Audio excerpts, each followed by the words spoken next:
Hello and welcome to Unprofessional Engineering. My name is James. You got Luke. Luke, you know that we're experts when it comes to the metric system and basically all things measurement, right? Exactly. We thought we would show off a little bit of our expertise in this episode, do part one of a two-part series. Oh my goodness. Wacky units of measure. So all I did was metric because I think metric is wacky. It really is. They're just the worst. Except no, I did not. I don't world. think I have any, and I don't think anything I did was metric. Well, the thing that really inspired me to do was when we were talking about the metric ton, and we were like, I don't know what a metric ton is. It sounds like a lot. So one of my buddies, Chris MG, texted me while he was listening to the episode and let me know that a metric ton is like obviously a unit of mass, but it's equal to 1,000 kilograms. So obviously we don't know what a kilogram is. About 50 pounds, right? About 50 pounds, give or take. But what I liked about it even more is that it can go by an even cooler name known as the megagram. The megagram? Why would you call it a metric ton when you could have like a megagram? Like that's like just the best name ever. It's like Megatron almost. Exactly. So there you go, folks. Metric ton, 1,000 kilograms, also known as a megagram. I like so that. There's that. Yeah, me too. So we're going to focus specifically, I think this episode, as much as we can, because it might be difficult. I think we're going to focus specifically in episode 1 on distance measurements. And then episode 2 will be a couple other oddballs and like mass and volume, and we might pepper some in here and there. But I think that's the plan. I think we're going to focus on distance measurements primarily. I have some ones in here I'll probably throw in, but I do also have a fun game for you, not related to distance at the end of the episode. What do you say? That works. All right. So kick us off, Luke. Tell me about some distances. Okay. So, and obviously, we're going to have some of the same ones. I'd like to get your opinion on them.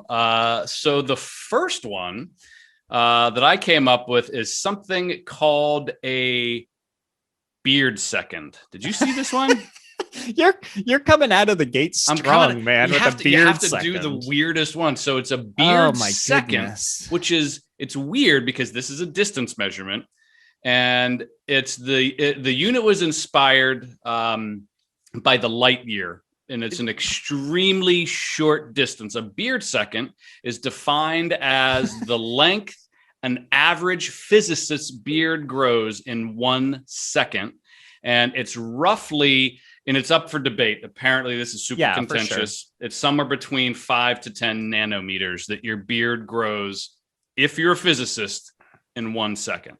So clearly, we do not qualify, but also, well, you're not a physicist, Luke. Oh, yeah, I'm not a physicist. See that key part.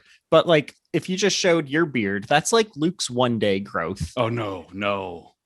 I was trying to make an example. Oh, you're trying to make me sound more. He's very manly, so that's his 1 day beard growth. And then if you look at mine, for any of our 7 viewers on YouTube, this is like my week's beard growth. Oh, so clearly my beard second is very different than I thought yours. You were going to say that was your pandemic beard, like the last year and a half. Honestly, it might as well be because it just stops growing at some point. But so this is so most of these, I'm fairly certain. Now, these are somewhat legitimate, like units of measure. Like these are not people just made them up. Like obviously they made them up, but it's actually something that they can measure. So that's my first one.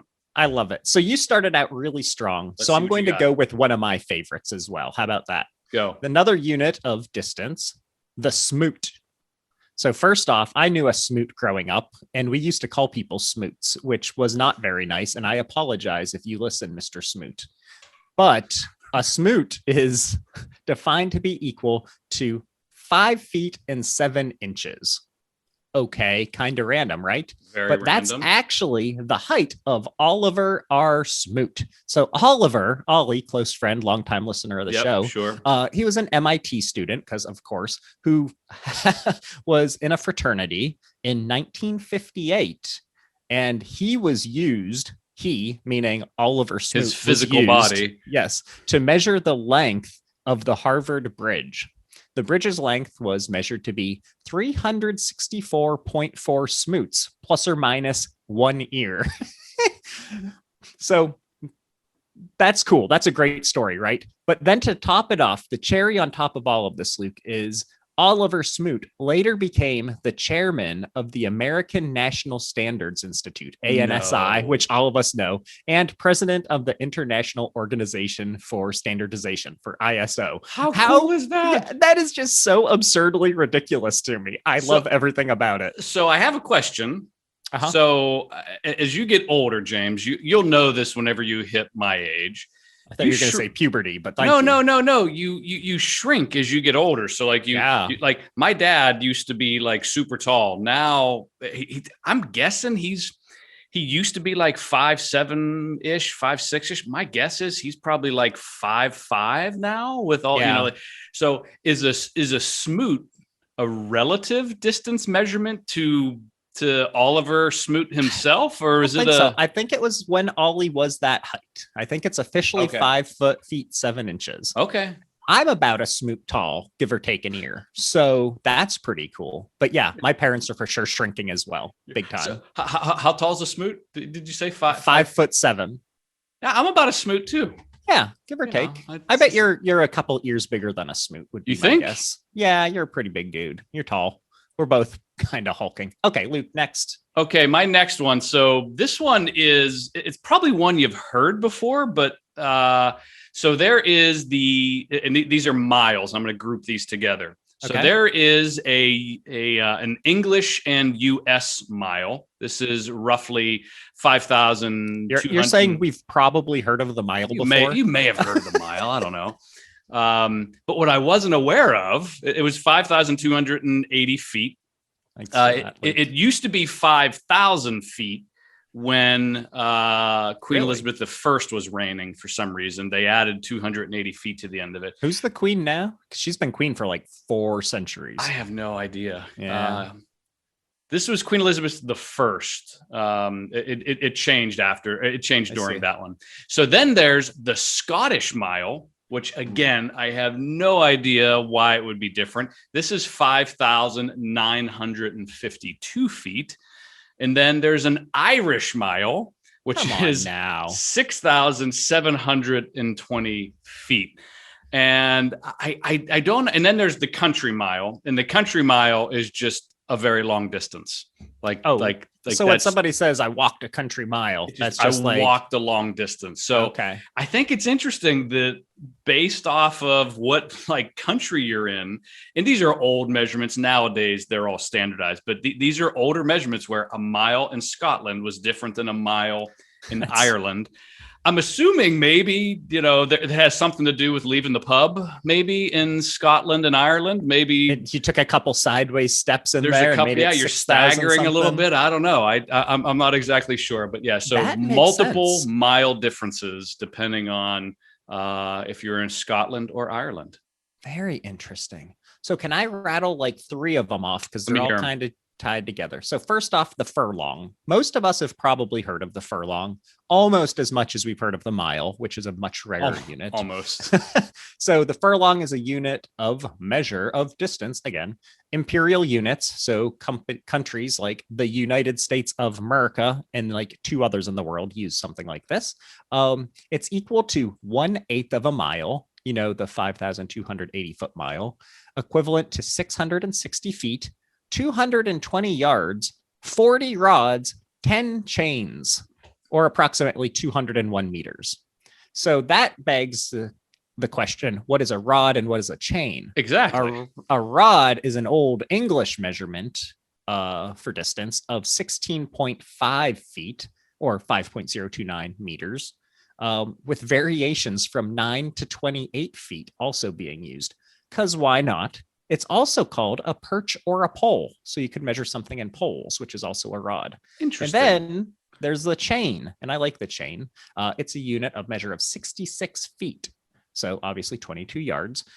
It's subdivided into 100 links because that's pretty cool. It's a chain. It's divided into links. Each link is, I get it. Makes sense. So it's also 4 rods in size. There are 10 chains in a furlong and 80 chains in 1 mile. Interesting. I thought so. All righty. My next one is going to be and I'm going to put 2 of these together. And there was a whole bunch of these, and I've heard of this before, but I never knew what it was. So this is when it comes to measurements of cloth. So the two that I came up with. So the first one was a bolt. And I was under the impression, and not to be confused with your old former gym teachers, the bolts. I forgot that you knew them. But I always thought a bolt was just that kind of piece of cardboard that they would wrap fabric around it, like Joanne Fabrics or whatever. And that was a bolt. And I thought that thing was a bolt. A bolt is actually 40 yards. So you would wrap 40 yards worth of, cloth around that. And so the thing at Joanne Fabrics is 40 yards originally wrapped on originally before you. Yeah, exactly. Or you hope it is. And then the other thing is it's something called a tailor's. It's just called a tailor's or a cloth yard. And the cloth yard adds an extra inch to the yard. So rather than being 36 inches, because 36 inches is a yard, they add an extra inch. And because you're going to screw something up. And this is also the tailors apparently got this from the bakers. So if you've never heard of a baker's dozen, it's 12 plus 1 egg. And the reason they would do that is one egg would always break, or one thing would always get eaten on the way to delivery, or whatever. Or maybe I have another story about that, but I'm saving that for episode 2. So yeah, it's an extra inch just in case you mess things up, and to kind of account for, the shrinkage of the cloth and fabric and stuff like that. So those are my 2. Since we're talking about bolts and Mr. Bolt, I bet he is not even a smoot in size. She's not a smoot either. They're both. She's not a smoot either. Yeah, no, they're both pretty short people. Yeah, I've always liked that. All right, so before we continue on with our wacky units of measure, let's take a break for a word from our sponsor. I have to assume it's ANSI or ISO, or it turns out that they don't recognize a lot of these units of measure, so they did not want to sponsor us. But what we do have is a couple of shout outs, Luke. Who do we got? So this is a really, really good shout out. Oh no. First one is for Will F. Will is working to get his degree, and he just had a birthday back in May. Oh, so nice. Happy belated birthday. The best month to have a birthday, I would say. Nice. And he listens to us daily. Do you know how I know, Luke? I don't know how you know. That's right. That was the correct answer. Oh. It is because his buddy George S. wrote into us and asked for us to give his friend Will a shout out because he knew what a big fan of the show he was. Oh, nice. So George and Will, I'm sorry it took so long, but thank you for listening. Thanks for writing in and getting the shout out. That was super cool of you. Will, you have a good friend there. Next shout out is Isabella S. Her email said, "Thank you so much for your podcast. It's so cool." I agree. It is pretty cool. It is. I listen to it all the time. Could I suggest an episode, of course, about how sports cars like McLaren, Bugatti, Lamborghini, and those companies like to work? That'd be great. Also, can I get a shout out? Why, yes, you can, Isabella. And here is your shout out. Is it just me, or like anytime you say the name Isabella, you got to say yes, Isabella? Is that right? I think like Italian? I think that's how you're supposed to. Isn't Isabella an Italian name? Like my grandmother, we had a cousin, I think, named Isabella, and she would always say that, Isabella. For some reason, I thought of it as like Spanish or something, but I don't know. Well, they're maybe close. I mean, they're Italy, neighbors Spain. practically. Yeah. Practically crossed a little bit of water or land or something. Anywho, those are the greatest shout outs that I had for today. If any of you would love a shout out because we're just so famous and you want to be part of this gig, if you want to just say hi, if you want to suggest some episodes, if you want to send us fan mail, whatever you might want, email us at unprofessionalengineering@gmail.com. And don't forget to subscribe, like, share, and as always, give us those reviews. We like the good ones and the bad ones. We are open to improvement, James. Not that there's a lot of room for it, but we are open to it. Very little. And hey, if you tune in to episode 2, I have a couple of reviews that I'd like to read. Oh, no. And as always, you can tell your smart devices to play the Unprofessional Engineering Podcast. All right. Luke, There's more distance, right? More distance. Oh, can you tell me something, please? So this next one that I have is an interesting one. And I know this is a family-friendly show, so I got to think about how I say this. Are you going where I think you're going? I think I'm going to go there. So this is a mug esgelly.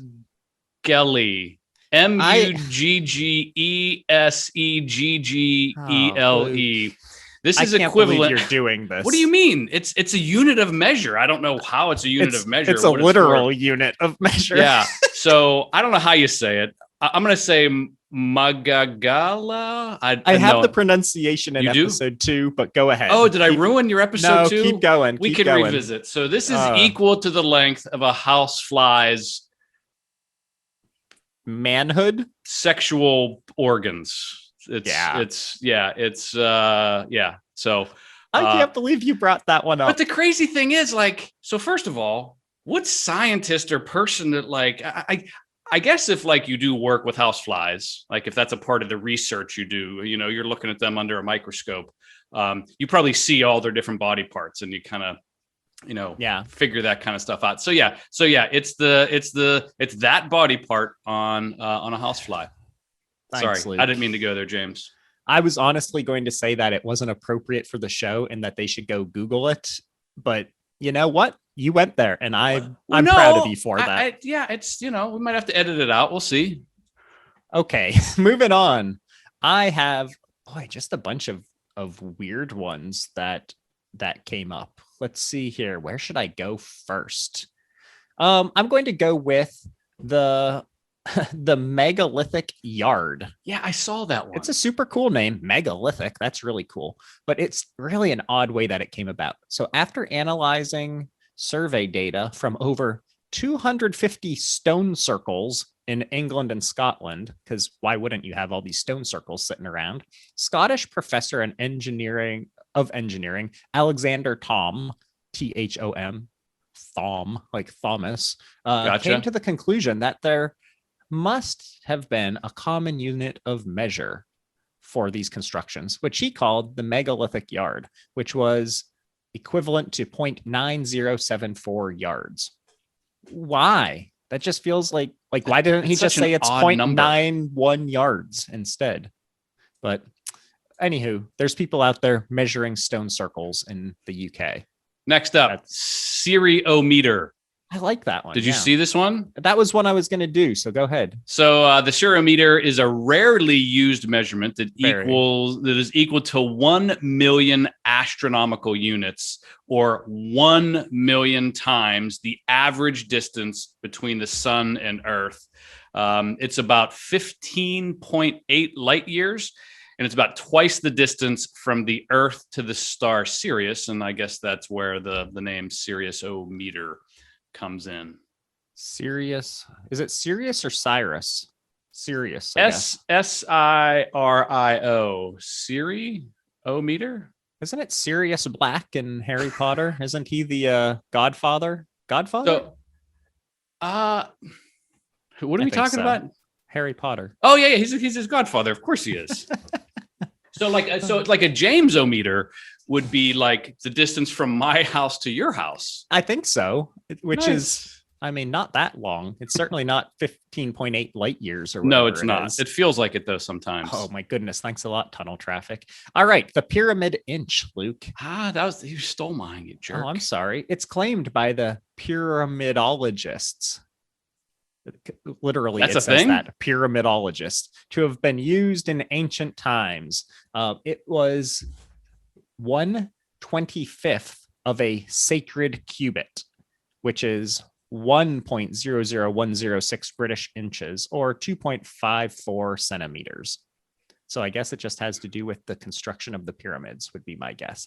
Now, what I did not put on here is what a cubit is. So sorry about my lack I know of what a research. cubit is. Tell me what it is. So a cubit, depending on where you look and when, cubits have varied, but a cubit is approximately 18 inches. And the way they do it, so if you just hold your arm straight up, James, like that. Oh, that's right. It's the distance from your elbow to the tip of your middle finger. And the reason they did this, the tip of the finger. Yeah, just the very top of your middle finger. So if you're one of those people that like your pointer finger's longer than your middle finger, no, there's people that are like that. I know that happens with your feet, right? Your toes. Oh yeah. Way. If your pointer finger is longer than your middle finger, please write in and include a picture. Oh my goodness. I don't know. But so what this was a really easy way. So if you read the Bible, you'll hear cubits referenced all the time for units of measure. And it was like, whatever you were building, it's like, it was a really easy way to measure elbow to the tip of the finger. Fun fact, the cubit is also equal to 2 spans or 18 digits.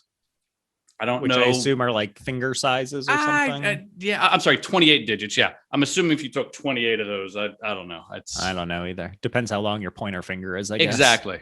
If you haven't, check out our episode on the Great Pyramids and how they were built, because we referenced the cubit in that one, I know for sure. I feel like if you're a pyramidologist, you're probably on that Ancient Aliens TV show. Just saying. Yeah. Ancient Aliens. That's a good show. One more, Luke, and then we're going to take a break. This one's crazy to me. It's called the BB, like the letter B followed by the letter B. Like the BB should have a BB gun. Like a BB gun. Exactly. So the BB doesn't stand for ball bearing or bullet ball, which some people think. It's actually referring to the size of the pellet that's being used. A BB pellet is 0.18 inches. And it can be between a B and a BBB size. Boom. Wow. Science. I just scienced you. I guess that's what you just did. So there's different size BBs? Apparently there are. Okay. I didn't know either. So quick story. Back when I was in 5th grade, something, give or take around there, I went and had a sleepover at my friend's house and he had a BB gun. And we took a teddy bear and put it in the corner of his bedroom. Stop listening. Yeah, basically. And we just sat there from one side of his bedroom and just shot the crap out of this bear. And we're like, this is so much fun. We blew its eyes out. We filled it with holes. And we went and we took it back, and the whole back of his wall, all the drywall and stuff was just blown out of Where did you think it was going to go? I don't know, Luke. We were young and obviously dumb. Anywho, on that note, how about we take a break for this week's Luke's rant? So my rant is more of sharing just a fun story. So I was just on vacation last week. And welcome back. Thank you very much. And we were traveling from the eastern shore in Virginia down to Virginia Beach, and we had to go across the Chesapeake Bay. We did the Chesapeake Bay Bridge Tunnel, which I've never been on before.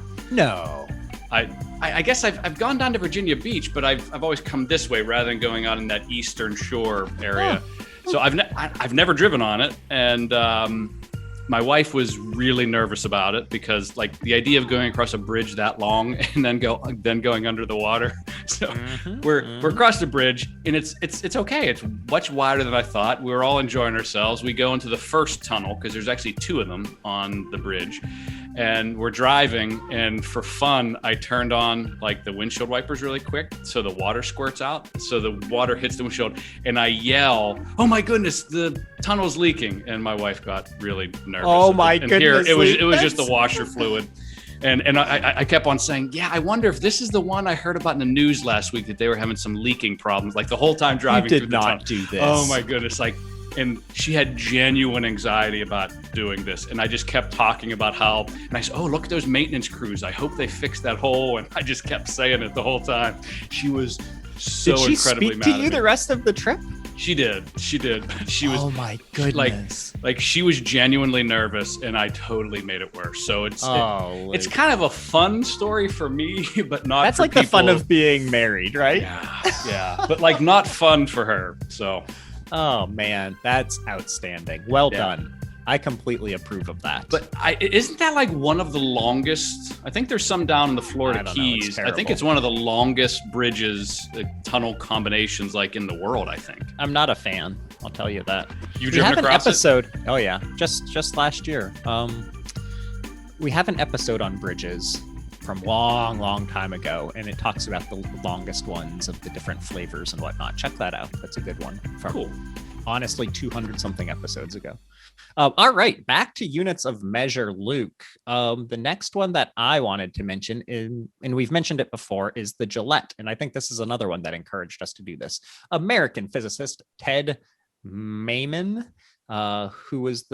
who made the first working laser. So we must have mentioned this in our lasers episode. Used to compare laser output power by how many Gillette razor blades it can burn a hole through, because that seems pretty scientific. How did I not know? Did we not talk about that during lasers? We did. We remember. sure did. Yeah. Okay. A 2 Gillette laser can therefore only burn a hole through a stack of 2 razor blades. So I guess you have to really trust the manufacturing process that Gillette has to use that as a consistent unit of measure, right? I mean, the materials. And think about how many razor blades are. I mean, now they got like 5 blades in a razor. You take that, you multiply that by all the people in the world that are shaving their face and legs and pits. I usually just rub some soap on it and it just washes away. I mean, if you think about that, the fact that you never heard about like a razor recall, or I mean, you never hear about that. They just always work. They must have the manufacturing process down pat. Yeah. All righty. My next one, James. I have no idea how to pronounce this one. This is a Proon Kuzma. Oh yeah, the Proon Kuzma. Proonkusema. It's a Finnish word, and it signifies the distance a reindeer can walk without stopping to pee. Without stopping to pee? Yeah, apparently someone sits there and watches them, and when they're ready to pee, okay, that's as far as they can walk. This is up there with creepiness factor. It's very creepy. The fly measurements. Yeah, but why would you? Here? I don't know why they would. My guess is this is like some kind of hunting term or something like that. Like you're in the woods hiking or camping. Oh, how long did you walk? Oh, I walked a Prokokusama, or however you pronounce it. I would think it probably has to do with Santa and the elves. It could, but I don't think he's from Finland. This is Finnish. Pretty far north. It's pretty far north. Okay. Finland? I mean, it's not where he lives, but he probably summers there. I'm not a geographer. Quick one. The hair's breadth. Hair's breadth equal to around 10 to the minus 5 meters. Apparently, hair's breadths are very small, Luke. Okay. My next one is a hand. So this is an easy one. So this is equal to 4 inches. So whenever you say... I think a lot of people have heard people refer to horses, and it's 18 hands. It's literally they would measure horses by stacking their hands one on top of another, and I believe it's from the feet up to their shoulder or something like that. Wherever their neck starts to go up is where they measure a horse at, and that's whenever you hear like how many hands a horse is. That's what it is. It's actually 4 inches. My wife was telling me of these horse hand things, and that depending on the number of hands a horse is, it could be classified as a pony, or it could be classified as whatever the other horse is. And she had one that was just on the line. So sometimes the horse could be put into both the pony and normal horse challenges or whatever contests that she would do. So that was interesting. Luke, do you have any really great units of distance that you want to get through? Because I have a game I want to play and we're running out of time. No, I think we're good. I think we can get to the game. The last ones I have are all, you've either covered them or they're not that good. Okay, so 2 more units that I want to talk about, both of which are awesome. Okay. One unit of measure is called the Megadeth, because that's just so awesome. Like the band? Much like the band Megadeth, but a little bit different because I don't think it has an A in it technically. Okay. The Megadeth, what I was reading said, not the 3rd greatest metal band of all time, but the unit of measurement. It's a very scary unit of measure. Why? Because it was coined back in the 50s as a unit of atomic bomb destruction. 1 Megadeth is equal to 1 million deaths. So that's pretty terrible. Yeah. Do you think that's where Megadeth got their? They had to get their name from that, right? I hope so. Yeah. Okay. If not, that's a heck of a coincidence. Yeah. But how did you even know this stuff without the internet? Did they look in a dictionary? Well, Can you imagine right? Megadeth looking through like a dictionary for cool words? Name ourselves. Like, oh my goodness, we should name ourselves Megadeth. Right.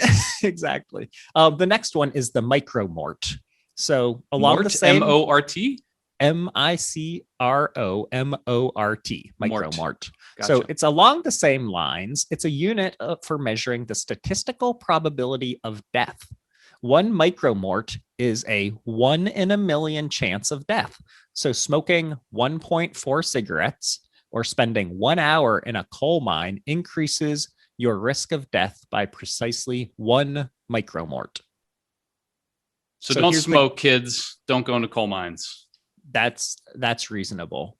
Here's the game. Tell me how many micromorts you think each of these things are worth. Okay, so a cigarette you said was 1.4 cigarettes was a micromort. 1 micromort. Okay. Yes. Scuba diving. Oh my goodness. Scuba diving's got to be like 20 micromorts. I see between, depending on who you're with, basically 5 to 10 micromorts. Okay. Skiing, because you have like Sonny Bono who smashed into a tree and died, stuff like that. I blew out my knee, so I'm gonna say that I'm gonna say that's like 50 micromorts. 0.7 per day. Per day, so it adds up. Yes, yeah, it adds up. Skydiving. Oh my goodness! Per jump. Per jump. Statistic. I'm gonna say it's 20. 8 micromorts. Okay, so these are much lower than I would think. Okay. Running a marathon.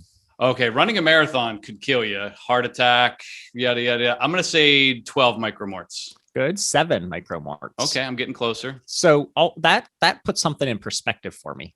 Skydiving and running a marathon are about equally bad for you. 2 things I'm never going to do now, so that's great. You would never skydive? No, absolutely not. I wouldn't either. No, so stupid. Base jumping.